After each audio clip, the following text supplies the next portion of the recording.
Welcome, friends. Today we talk about trust down through the ages. Armed with at least the basic understanding of what a trust is and how it works, we turn to a historical survey of trust. We address their antiquity, long tradition of use, and the reasons they came into being and have endured since.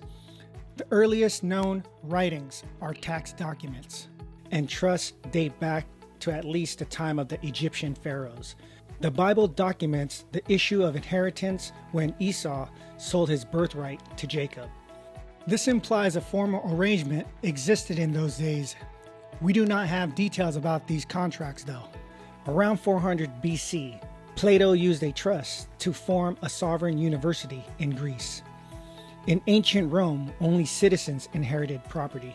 When a Roman chooses a foreigner for his heir though, he could sidestep the citizenship need through a legal instrument known as fideicommissum, similar to today's common law trust.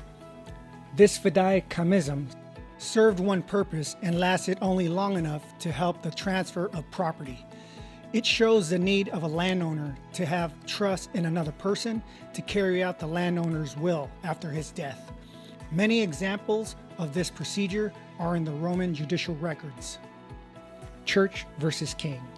As early as the 11th century, English knights found trust to be effective in safeguarding their property while they were away at the Crusades.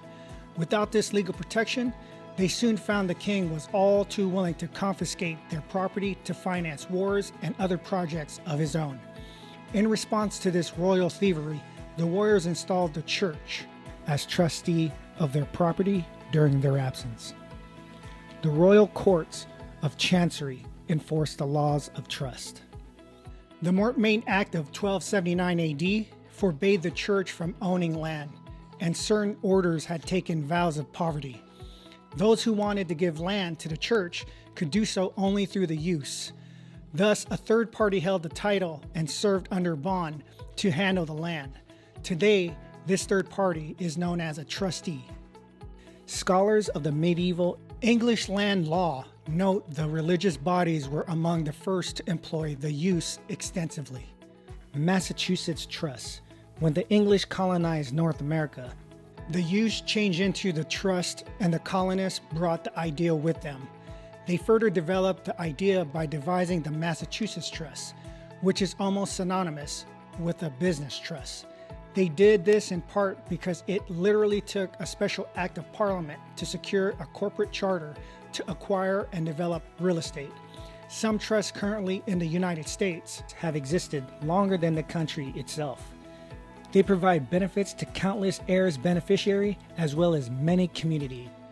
By using a common law trust and not a government-granted charter, a trust operates with greater freedom and far more privacy. Later in Pennsylvania, Governor Robert Morris of the Virginia colony, an English-born Philadelphia banker, a member of Congress, and the financier of the American Revolution, set up a trust named the North American Land Company, which remains in existence today. Similarly, Patrick Henry also set up several trusts, which are now more than 250 years old. John D. Rockefeller established more than 270 pure equity trusts, which kept his vast empire sovereign and beyond the reach of inheritance taxes and other government intrusions. The dark side. We would be seriously lax, though, if in our discussion of trusts, we failed to discuss their other darker side. In the late 1800s, certain major American industrialists developed the practice of concentrating their assets into associations or combinations in restraint of trade. Unfortunately for the reputation of trust, these individuals twisted the long-established trust methods into a new shape to reach their goals. Though termed trust and outwardly imitating the traditional pattern, in reality, the conglomerates they created violated the basic ethical purpose of trust, to care for the family. They poured their immense resources into the petty games of self-protection and self-aggrandizement at the expense of the other people. These brilliant but short-sighted industrialists fixed monopolies, manipulated material costs and product prices, nullified free market competition, corrupted the media, and dominated Congress. The public stigma which been attached to the term trust at the beginning of the last century is why the public has not searched out the techniques of wealth building used by these past masters.